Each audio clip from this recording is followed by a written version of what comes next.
Hi, everybody. You are listening to Judging Meghan with your host, Meghan Judge. I'm very excited to talk to my guest today, but before I get into it with Juliette, I wanted to address what is going on in the news. I know that a lot of my listeners all over the world know that I sadly have gotten a little political lately. I wish I didn't have to, but it's something that I talk about over the past year or so. Sometimes I talk about the things in the world that are upsetting. And I did have Congressman Eric Swalwell on, I guess that was probably like 6 months ago. And obviously, with the news of what's going on, where he has been allegedly, there's been women that have come out, if you're watching the news, saying that he drugged and raped, or he's accused of sexually harassing women. He dropped out of the California governor race. And I have pulled his episode from my library. And I happen to have put him on my website as a featured guest. He's no longer on my website. So I want to say that first and foremost, for me, I will always stand by women. I am disgusted by what is happening right now with, to be frank, all the politicians on both sides. I think there needs to be transparency. I think there needs to be, the minute that somebody's accused of something like this, it needs to stop. That's how I feel. And I will stand by that I'm a mom of 2 girls. I want there to be transparency in our government. And I find it sickening on every side. Anybody that is in a role in government, and they just this needs to stop. That's all I'll say. With that being said, I live in California. I am supporting Xavier Becerra. He is a good guy. He has a giant resume of working on Congress for 24 years. He helped start the 988 line. So for me as a mental health advocate, he funded and put a lot of his own dollars and his own fundraising into 988. So he's my guy. So if you want to find more about my thoughts on that, you can either follow me on Threads. I'm pretty active on Threads right now. And my Instagram, Judging, Judging, Meghan, Meghan. You should probably know that if you're listening to my show, but I don't know why I spelled it. I think also, if you're so inclined, I'm horrible about asking you for reviews. Please take 2 seconds to leave me a review on YouTube, Apple, Spotify, wherever you're listening. I really appreciate it. It helps new followers find me, and like and subscribe to the podcast. Okay. That was such a mouthful. I am so sorry, Juliette. I am honored and thrilled to have Juliette Blake on my podcast today. Did I mess anything up there in the beginning? No, you're okay with it. Because I'm like, good. If you want to tap out now, I understand. Okay, I'm joking. No, I'm so excited to be here. I'm so excited to have you. So Juliette Blake is the founder of Moxie's. She's also a mental health advocate and a mother of 3 children. And when I saw her application to the podcast, I said, you have to come on because what you're doing is so important. So welcome, Juliette. I'm really excited to have you on today. Yeah, thank you. I'm super excited. I think, the mental health component, we have so much to talk about there, being moms of girls and all the things. So I'm really excited to chat. Amazing. Okay, so let's start with, I always ask my guests where you're from. Tell me, and before we recorded for the listeners, I did ask her, I don't usually, if it's something you're promoting or you have a product or you're doing something like that, I usually go right into what you're actively talking about. But for this, you talked about the impact of your childhood helping you get to the point where you want to express what happened to you and talk about all of those things. So I'm going to ask you about your childhood and where you're from, and we'll start from there. Yeah, I'm from Connecticut. I live in Connecticut now with my family. And there was this story that my mom actually shared, I don't know, it was probably like 5 years ago at this point. And I think it really depicts me as a person in terms of like who I was as a kid, then what I built before, now what I'm building with Moxie's, like my passions and how that's all aligned. But I was a Girl Scout. And both of my parents also worked. I had a full-time working mom, full-time working dad. I did an after-school program after school, and it's called the Dolphin Club. And one day, my mom came to pick me up after work at the Dolphin Club. And the director like came up to her and she's like, "Oh my gosh, I'm so sorry. Like I was trying to collect like all the money, but like I don't know if I got it all." And my mom was like, "What are you talking about? Like what money?" I'm in, I think like third grade. She's like, "What are you talking about?" And she's like, "Juliette was walking around with this like envelope of cash, handing it out to everyone, being like, 'This is for your college education.'"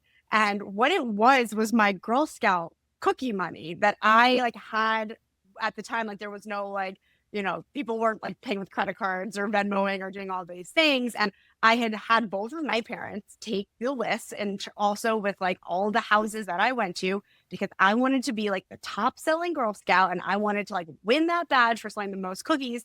But I also wanted to use that money to help other people. And it was this like really, when I heard this story, I was like, wow, that like really depicts like who I am.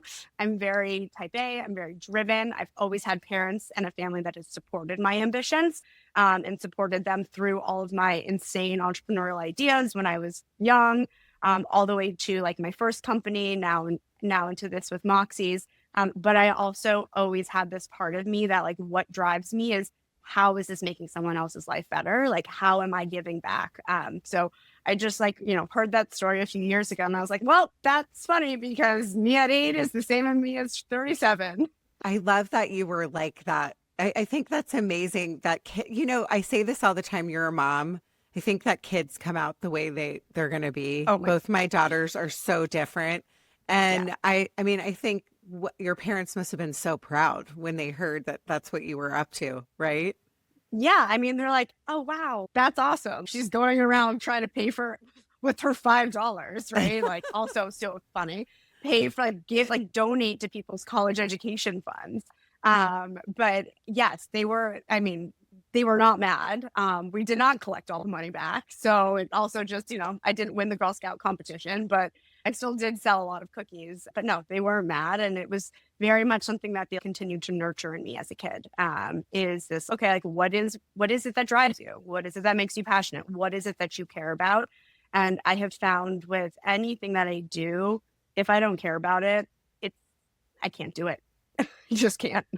I think it's important too that it's lessons to teach the younger girls that are growing up and with your company now, which we're going to get into. Yeah. The being empathetic, in Oh, life is yeah. one of the biggest lessons that you can teach your children is Totally. empathy. And I think I'm definitely the same way. I do what I do now because I want to help other people. And I Mhm. think as women, I think that's what makes most of us great. I mean, obviously not all Yeah. women, a lot of women lack empathy, but there's a Yeah. lot of us that really want to see other women succeed or the younger generation come up and just Yeah. wish each other well. I think that's a quality that more we need to really teach our kids, especially right now with everything that's going on in the world, right? Totally. And I couldn't agree more. I'm an empath. Like I have Hmm. trouble walking around the streets of New York City these days because it's just like this heartstrings for me. I am very much an empath. And I also think reframing, I used to think my emotions and me getting so taken up in something was a weakness. And the fact that I can cry at anything, at any second, at any time, right? Um, but it's actually not. It's one of my greatest strengths. And I think it's really what makes me be able to do the work that I am doing. And going back to teaching our children empathy, like that social emotional learning, that empathy is such a huge part of raising this resilient next generation. And like, what does that mean? What does kindness look like?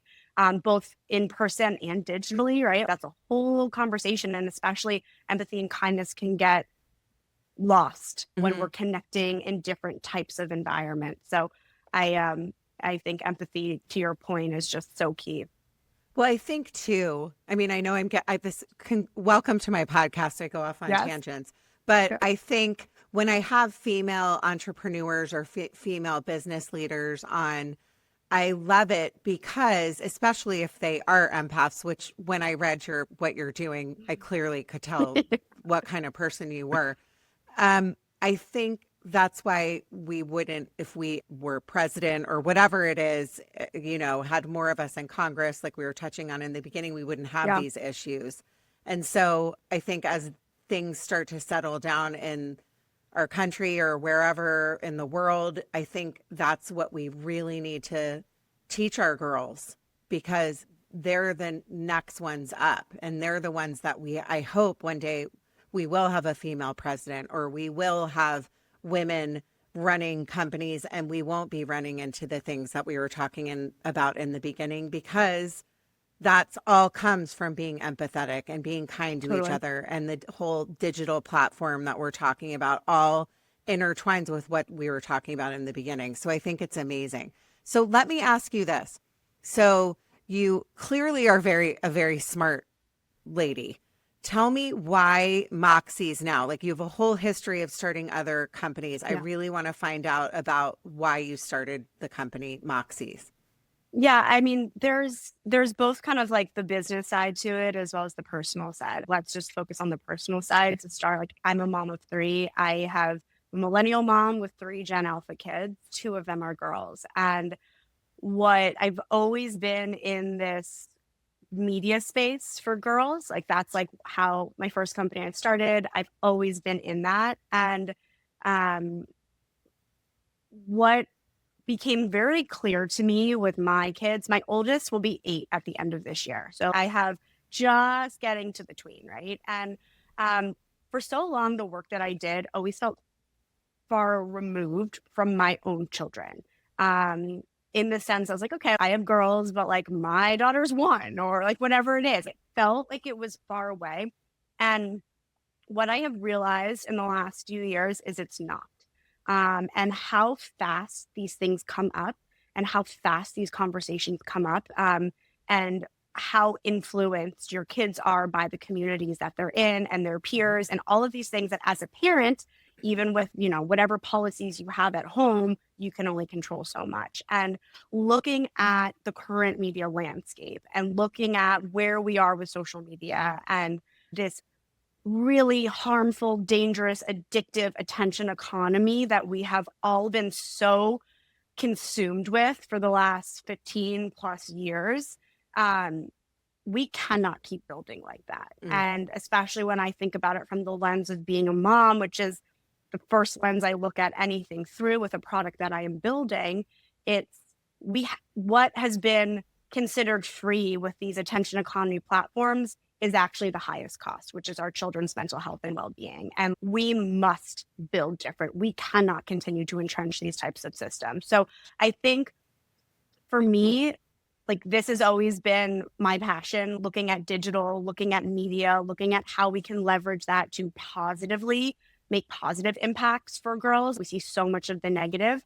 But I also think right now there is this exciting time where, like, if when we talk about like legislation and lawsuits and things that are finally starting to happen when it comes to holding big tech accountable for the design features that they have implemented, knowing what types of outcomes they will have. So it's very much a combination of being in this girl space for so long and seeing what types of positive impacts we can have when we actually build with real thought and intention and well-being at the center, and really looking at how can I show up to build a better future for my children and their generation and those next generations to come.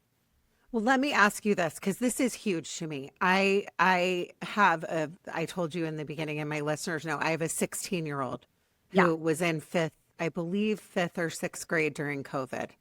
I remember she had an iPad. I was the last mom to let her have a cell phone. Okay. Yeah. So I think she got a cell phone in maybe seventh grade, I think, or maybe very end of sixth. Okay. And what I saw, and Sophie knows this, and and she knows I've talked about this in the past. What I saw was, and that's my daughter, by the way. I saw an immediate decline in how how she acted towards us. I mean, it was the combination of hormones, but also just, I say this all the time. I can't even deal with sometimes social media and looking at an image of being like, oh my God, I wasn't invited to that party. When did that take place? Same. Right? Right. And I'm a grown woman who's I'm like older than you. happily married with 3 children, and like life is good, and I still feel like totally. But we have fully formed brains, right? Correct. So for women and girls, our brains don't fully form until we're 27 years old. It might even be older at this point. From the research, men are, I think, closer to 30. Okay. Yeah, I know they're later. Yeah, we know that. I mean, this isn't a male bashing show, but whatever, it's true. No, and my husband would admit that as well.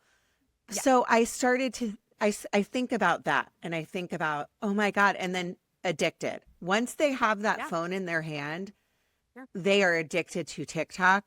They are addicted to Snapchat. They are addicted to Instagram, all the stuff.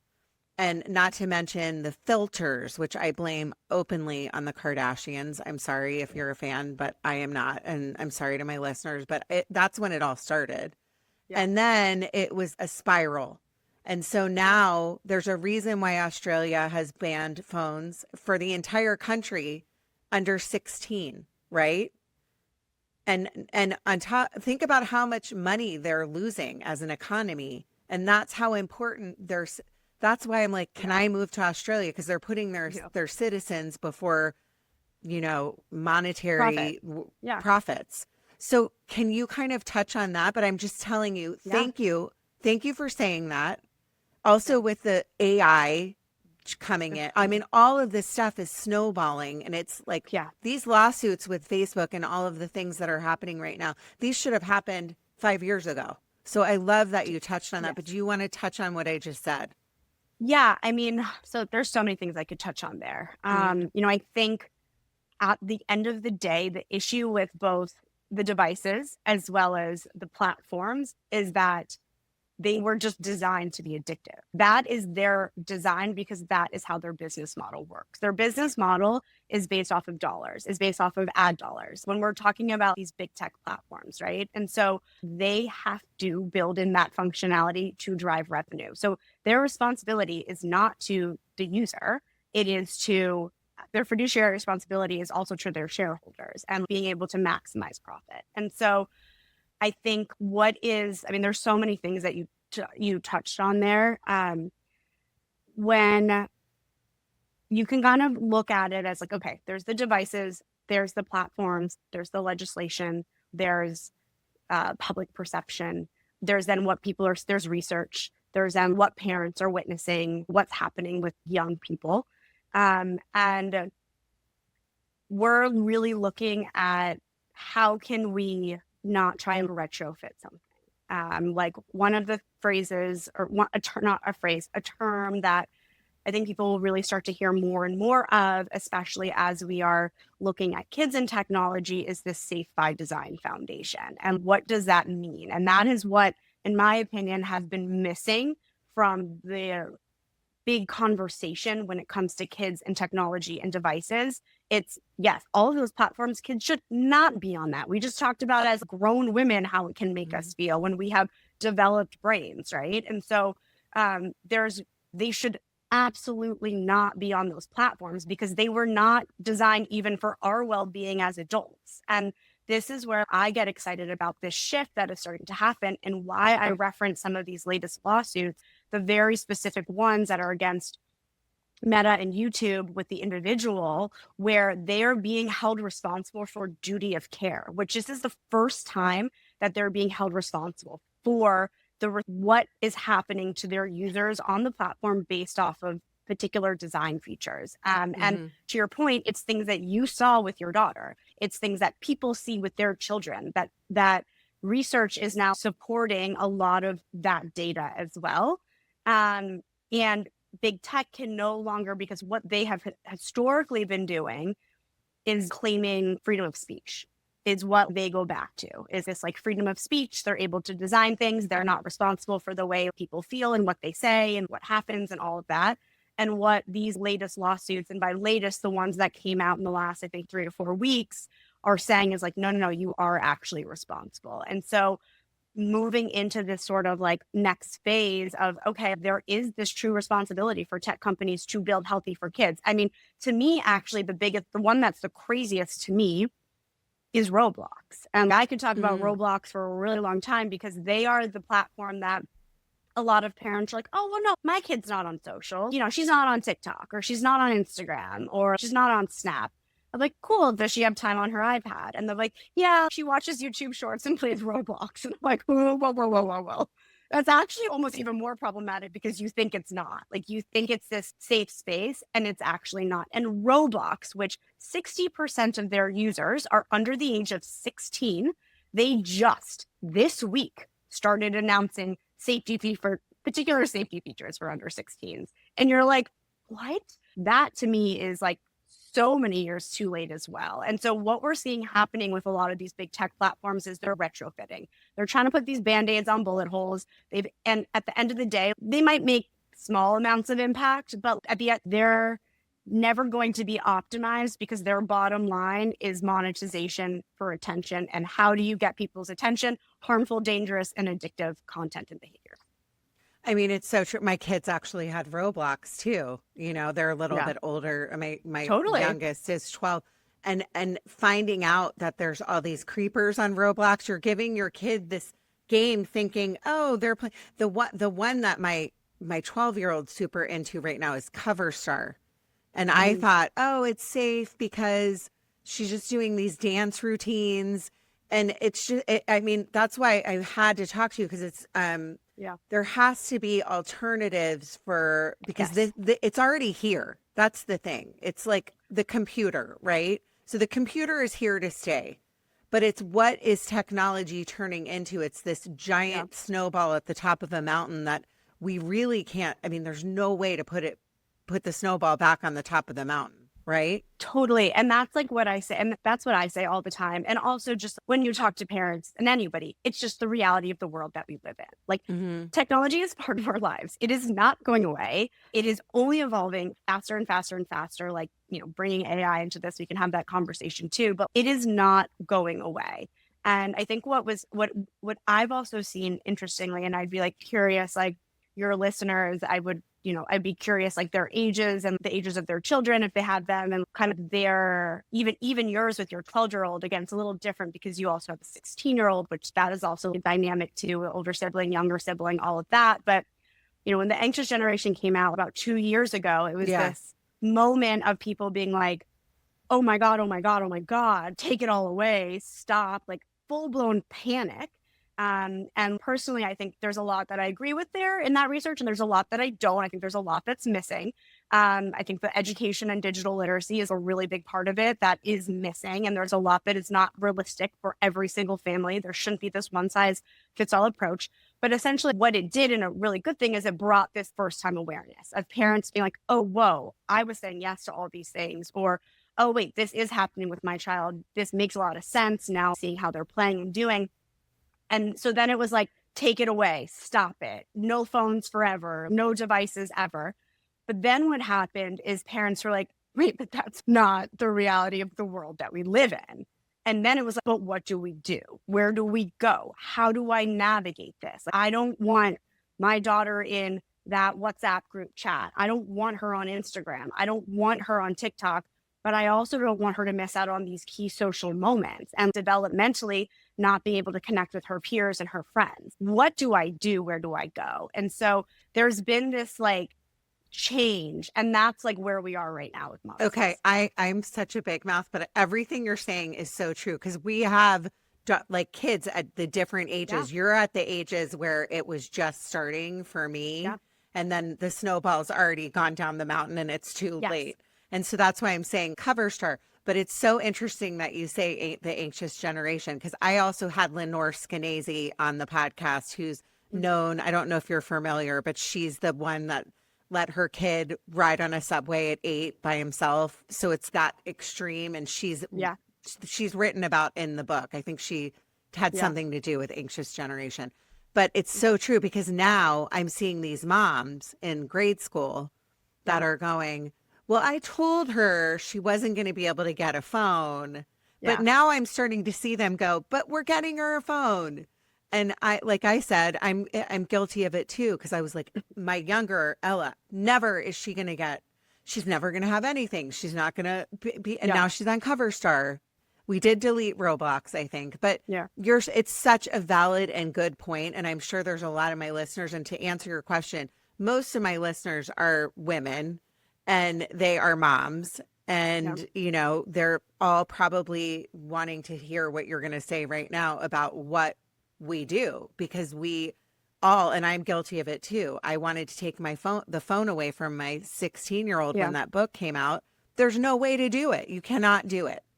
Totally. It's And impossible. I think, well, and again, like, I think there's so much, like, of course, I want my kids to be outside and playing in the world and connecting with people in person. That's all I want. Like, we live in this, like, the street that we live on is like what he describes in his book, where people go and ring doorbells and play outside and meet and all of those things. And I want that.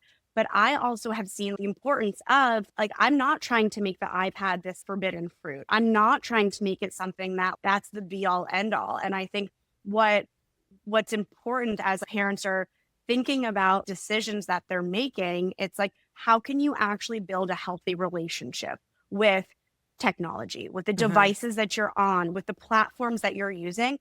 And because so many of these platforms from the very beginning were not designed to have a healthy relationship with them, it makes it so hard for us to even zoom out and think about, okay, wait, what does that even mean? What does that even look like if we were to have a healthy relationship with something? It's interesting because, and I can talk about like Moxie's and how we're doing this, but one other thing I wanted to mention was we, in February, we had made some updates to our app, and actually after some of the first settlements started coming out before the trials, the US was, and also all these bans, and all these other countries are starting to come out around social media. The US obviously hasn't put a social media ban in place. But what's interesting is we've started to see Apple, I'll use Apple for example, start to figure out like, okay, so the ban's not happening, but what can we do to sort of help here? And what we saw from like our end when we were submitting our app to the App Store, they now have this new Made for Kids designation, Safe for Kids designation. And when we were going through with when I was going through with my engineers, my developers, we actually got stuck on this one question, because the question was, does your app have toggles for parents to go in and set content filters, time limits, all of these things? Our app doesn't, because it's built in from the start. There's no, we're trying to remove a lot of those burdens to parents who are like, oh, great, YouTube Shorts finally came out with a time limit that I can figure out how to set. Oh, wait, it's going to take me 20 minutes, all the ChatGPT prompts and a billion searches to figure out how to even do that. And wait, did I even set it up right? No. So that's how those, even with those parental controls, are designed to be intentionally confusing. With Moxie's, we built those in from the very beginning. So as a parent, you can have peace of mind knowing that there's already a ton of these built-in safety components that are safe by design by default within the platform. So we were going back and forth being how do we answer?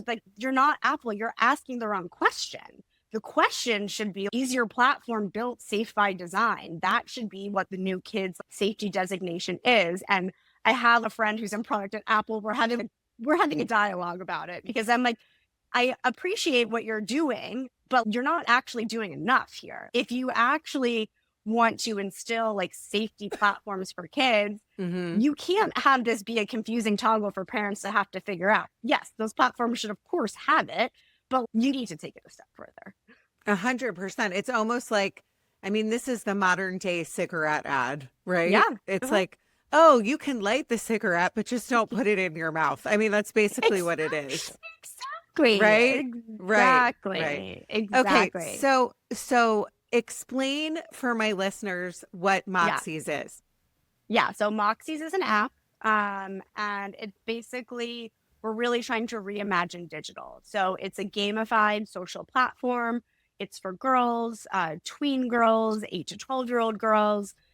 They can play, they can create, they can connect, but they're doing it in this environment that's avoiding all that toxic and harmful content, those addictive behavior cycles. We're providing parents with this peace of mind while giving girls a fun and joyful, playful experience to be on.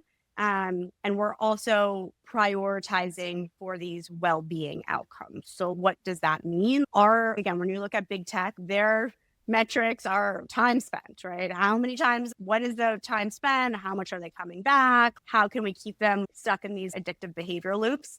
For us, our North Star metric is well-being. So that's confidence, that's mood, that's self-regulation, that's kindness. These are all things that we have a team of PhD researchers that are looking at both the structural way that the platform itself was built to the content that's on there to work to growing these well-being outcomes. We've already run a couple studies on it, which 80% of our users have positive well-being outcomes after playing on Moxie. So that is improvements in mood, confidence, self-regulation, any new features we launch, like we're benchmarking against that.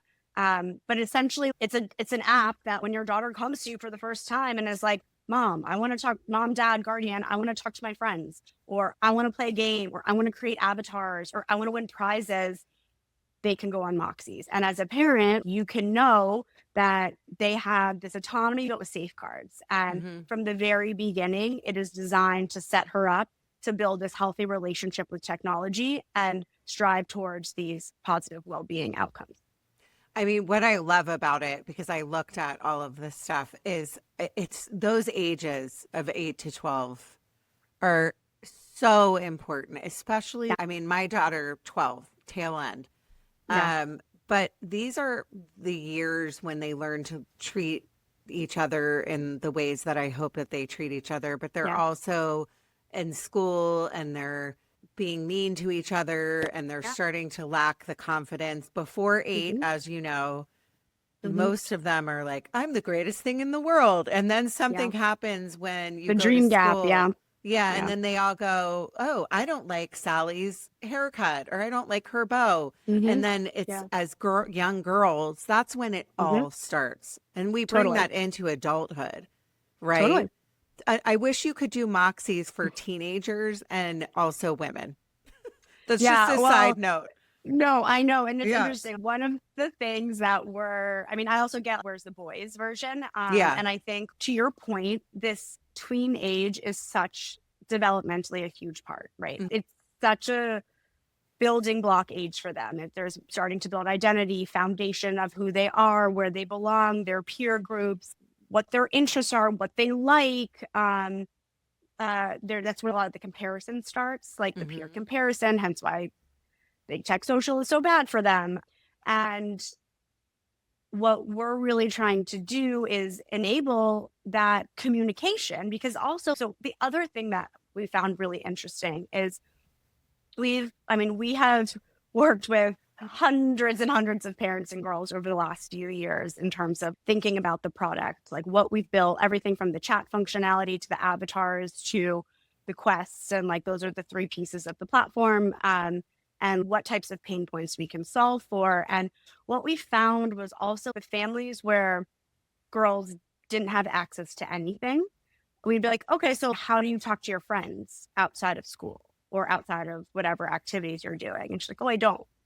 And it's really interesting because from a developmental perspective, the ability to connect with your peers is super important. And I go back to we called, right? And then we had AIM, and then it evolved from there. Like, I'm the millennial mom who was pre-Facebook, post-Facebook, right? But now it's great to see, certain things like Tin Can and all these other kind of like nostalgia, like things are coming back, but that connectivity developmentally is important. And those group and those peer connections are really important.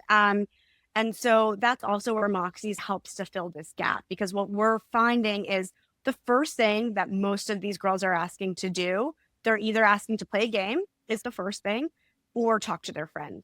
And it's like, okay, how can we make that experience healthier and safer for them? And at the same time, obviously fun and joyful and all of these, like, we want them to want to be on there. But what we're seeing is so many of these girls don't digital literacy is not something that they have. To your point, teenagers, adults, we're missing a lot of it too, right? Yeah. And so with Gen Alpha being the most digitally native generation, so that's like anything 2020, like 2025 now starts Gen Beta, which Gen Beta is the AI generation, which is also, again, a whole nother thing. But Okay, like, so we're in a new 2025 is a yeah, new we're one. 2 years into beta. Yeah. Oh, okay. So I don't even know basically, that. yeah, Okay. Gen Alpha is 2014 to 2024 Okay. is Gen Alpha, but they are the digitally native generation. And so to build in tools for them with anything that they're doing from a digital connectivity platform from the very beginning is also really key and crucial. And that is also, again, what has been missing from so many of these other platforms. It's like, okay, let's get you hooked so you come back, but they're not building the communication skills. They're not able to stop and be like, wait, does that make me feel good? Or does that make me feel bad? Do I want to be on that? And that's what we're just seeing really organically happening with how girls are playing with Moxies and how parents are also viewing it. It's like dropping their daughter off at their best friend's house instead of in the middle of Times Square, which like big tech is Times Square, Moxie's his best friend's house. I mean, I could not be more obsessed with this, and I only wish that it was around for my kids when they were Yeah. younger. Yeah. Because it's so true. It's here to stay, right? Yeah. So what you're doing is catching them, and the whole thing with, you're luck. I live in LA. I mean, I'm in Manhattan Beach, so I'm lucky Yeah. because we're at a beach community. But where Yeah. I I live, love you Manhattan don't, Beach. yeah, Got it. you don't let your kid out into the court. I mean, I guess Yeah. some people do, but we live in Yeah. still such a scary time. But I Yeah. love what you said because it's true. Because in the infancy of Facebook, when it came out, it was the greatest thing. Like, oh, I'm talking to my neighbor from growing Yeah. up, and you lose touch. And so there's the bones of it all are there. And what you're bringing to this space is so important because it's needed. And it's almost going back to what we all had growing up, walking out of our house, going on the court, playing kick the can, which I Yeah. played when I was a kid, ran Yeah. to my neighbor's house, Rachel, and would run home. So I can't tell you how wonderful I think it is and how important it is. Yeah. So And thank you for that.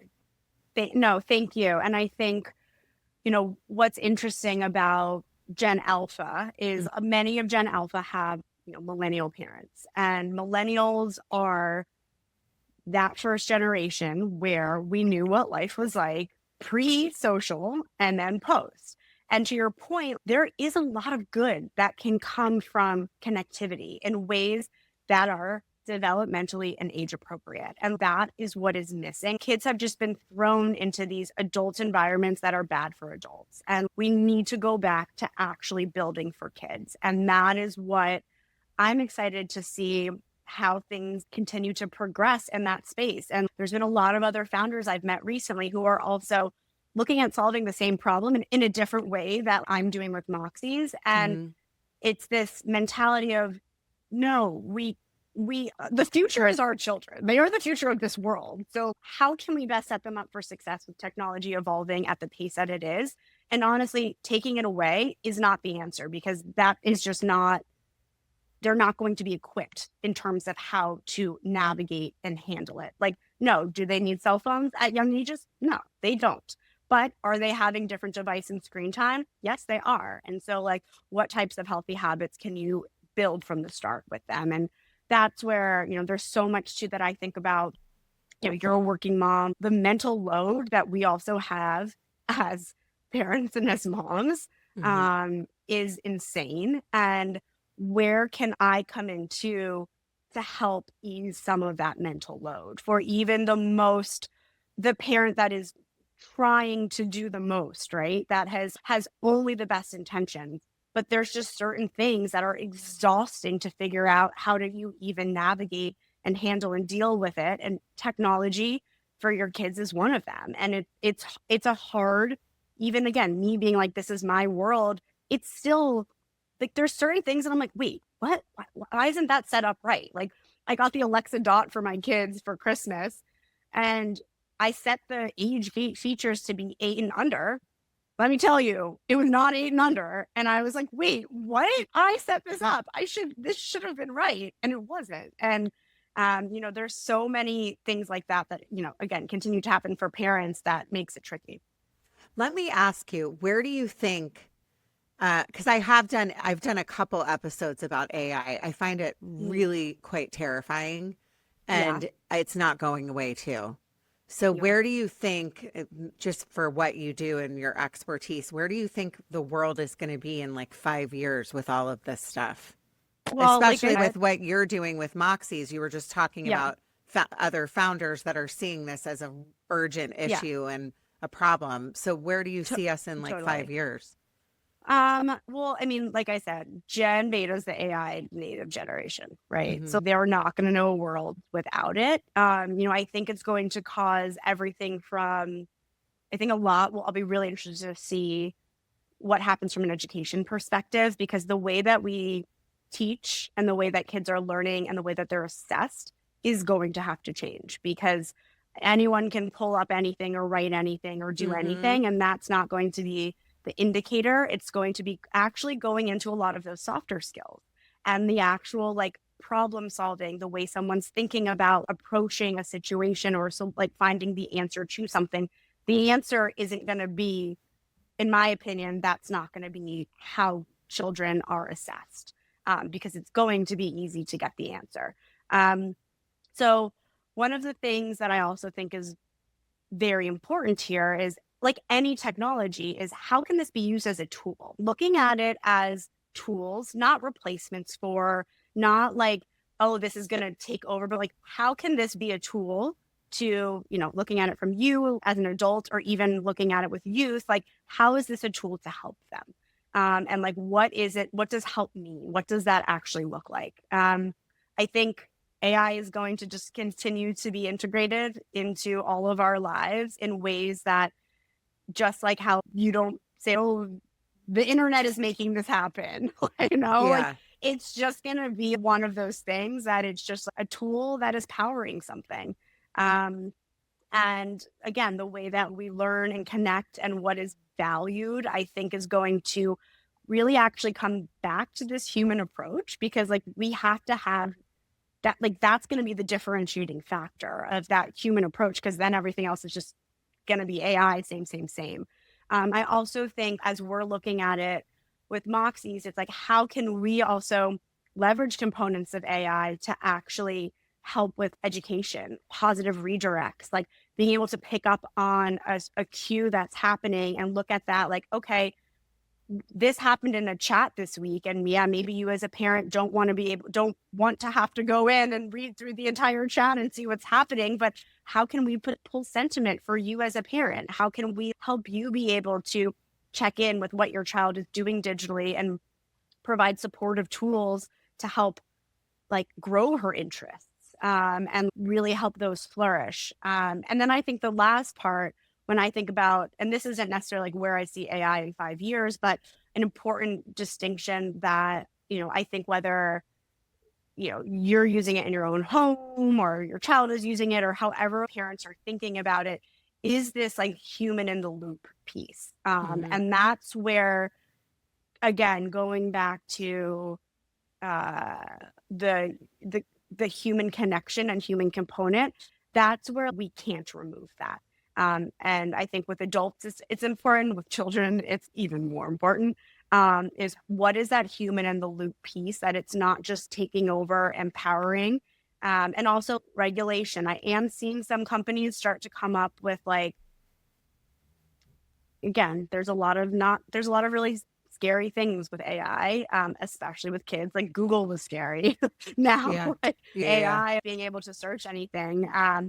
A lot of that also comes down to the digital literacy. Like digital literacy isn't going to be called digital literacy in 5 years. It's just going to be another form of literacy that kids are learning, just how they learn how to read and write. And now social emotional skills have been like really pushed into a lot of school curriculums. That true digital piece in terms of how they connect, how they use these tools is just going to be another thing that they're going to learn how to navigate. Like how I had typing. Like I had like type to learn in like third grade. Like we learned how to like I go to know. the computer Remember and type. Like typing? Yeah. Yeah. that was a skill that like we had to learn. But it's And also, to your point, it's good for your brain. Right now, there's a yeah, reason why there's so much. There's studies about early onset dementia from what the phones are doing to yeah, people's brains, all kinds of stuff. But I love what you're saying, because I do think that the pendulum needs to swing. It's always going to swing back the other way. You know, yeah, it's so far swung that I think that the human connection piece is you can't take it away. And it no, has to, people have to do it. You have to yeah, have face-to-face conversations. It's just so good for your brain. And I think that, to your point, you talked about, getting kids to interact with each other on Moxies, and the positive reinforcement and all the things that you're doing is such a good thing for them, because they will be able to talk to each other and have conversations. And that's what we have to- to do as people. totally. And I Mm. think the other important distinction about Moxies is there's no part that we're trying to replace in real life. We're actually only trying to enhance it. And one of the biggest things that we actually get from, so we've been in our beta, so we have around 200 families that we've just been very actively learning from, hearing from, using that to really fine tune this next version of our product. And one of the things that like we constantly get is, okay, like where's the listserv for this town of these Moxie events? Or where's this? I want to be able to bring my daughter to a cool brand integration that's Moxie's powered, right? And so there's girls are joining Moxies with groups that they're already a part of in real life. So they're not meeting strangers. There's no public profiles. Like they're not getting creepy messages from people. Like they're joining with their soccer team or their Girl Scout troop or their sleepaway camp friends, or they're at girls in their third grade class, or what, like they're joining with communities that they're part of. And so it's a way to continue to like help enhance those communities for them. And instead of being on like a crazy out of control like group chat, like that's where the chat functionality helps to support that. And it's not just a chat app. Like that's actually not the most popular part of the platform. The most popular part of the platform is like the creating of the Moxies, which are their avatars. And it's that creative self-expression that they're able to showcase their individuality and their hobbies and their aesthetics and their vibes and all of the things without using videos and photos of themselves. They're using their Moxies as a way to do that instead. And so like when you think about it from a safety perspective too, with AI and generative AI and all of the deep fakes of the nudes and like all of these things that are really spiraling out of control right now with teenagers, like this is giving these girls a healthy way to start to express themselves and connect and create without putting themselves at risk. And while also like learning about some of these like more educational components when it comes to AI and what that means and what that looks like. So the third part of our platform are these quests. And like right now, the quests are, mostly polls and quizzes, but they hit 5 key categories, which are digital literacy, confidence and self-esteem, social emotional development, skill building. So that could be anything from like financial literacy to knitting to cooking to soccer to sports, like anything. And then things that are just for fun. So like even when we look at things we know girls love, which are, yeah, they love Sephora, they love makeup, they love skincare, like they want that, that Roller Rabbit collab with Starbucks. Like we know that there's these things that they want. It's okay, cool.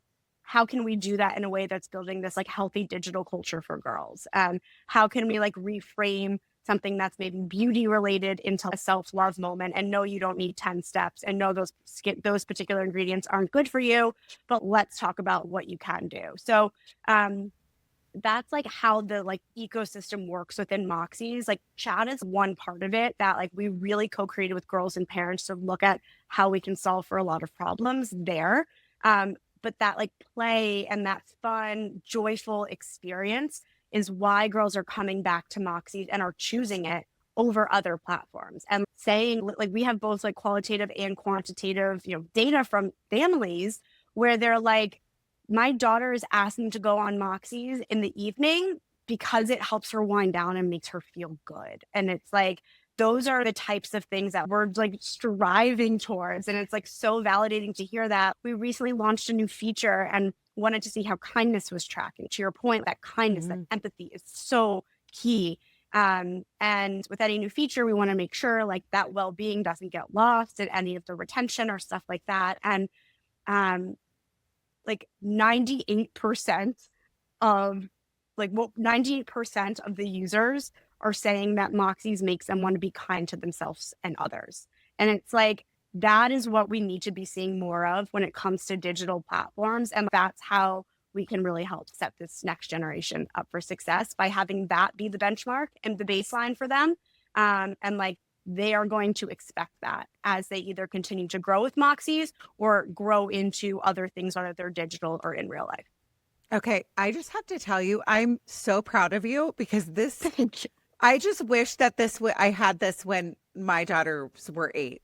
I really mean that, because it's so important. More founders, more people in your space have to lean into what you're doing to save our kids, to save the next generations. So with that being said, where can people find you? How can people find out more about Moxie's? Can they download it? Can you give me all the tea on that? Yes, you guys can download it right now. It's in the App Store, so like iOS, so iPad, iPhones, and we'll be coming out with an Android version later this year. The website is joinmoxies.com, so JOINMOXIES.com, and you can learn more all about Moxie's, Safe by Design, all of those things, and then obviously follow us on Instagram. We're Moxies X, so MOXIES X. And there we're also, we share a lot of tips around digital well-being and digital education, tools for you as parents to help you navigate it. Again, there's not this like one size fits all approach. We're starting to do a ton of events. We have some exciting announcements coming out in the next couple of weeks, where we're doing some really fun brand partnerships, like brick and mortar in store, with brands that both tie to moms and daughters around the country. So bringing in these like fun experiential moments where you can do something fun with your daughter and her friends. Again, not trying to replace in real life connection, just really trying to enhance it, and build this healthy digital culture for girls. Well, thank you so much. I'm thrilled I had you on today, because you know what? It gives me hope that there's more people like you that are, want to make changes for the better. And I, like you, also cry over commercials. I think you said that in the beginning. I was joking with somebody the other day about how I cannot. So I now I'm addicted to Instagram, which I think most people are. I'm an adult that has an addiction, and one of them is Instagram. And I now, my algorithm is puppies and dogs, because I'm really into dogs and rescue and all that stuff.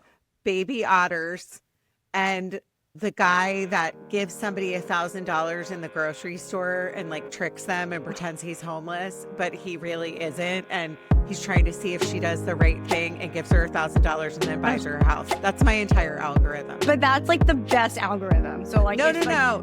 How can we train? And that's exactly. Algorithms are a whole nother conversation, right? Yeah. But that's training the algorithms to be that and to bring you joy. I think even as parents, like adults, like that's what we should be doing. And it's pretty crazy. Like you can see, like as soon as I start getting served something that I'm like, oh God, like what did I like? I was like, I gotta get out of this algorithm. I gotta get out of this loop, because I know how it's gonna make me feel. Again, we have developed brains, and it's still hard to do that. But I love that that's your algorithm. Well, that's not my whole algorithm. That's the one that I try. But that's what this reminds me of. You remind me of a good algorithm that needs to flourish and do well. And thank you so much for sharing and doing what you're doing, because it's much, much needed.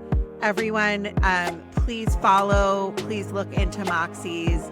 I'm excited about your future. If you're ever out in Manhattan Beach, I would love to introduce you to our school and help you however I can. And everyone, keep going. You matter. Your story matters. Judging Meghan with Meghan Judge.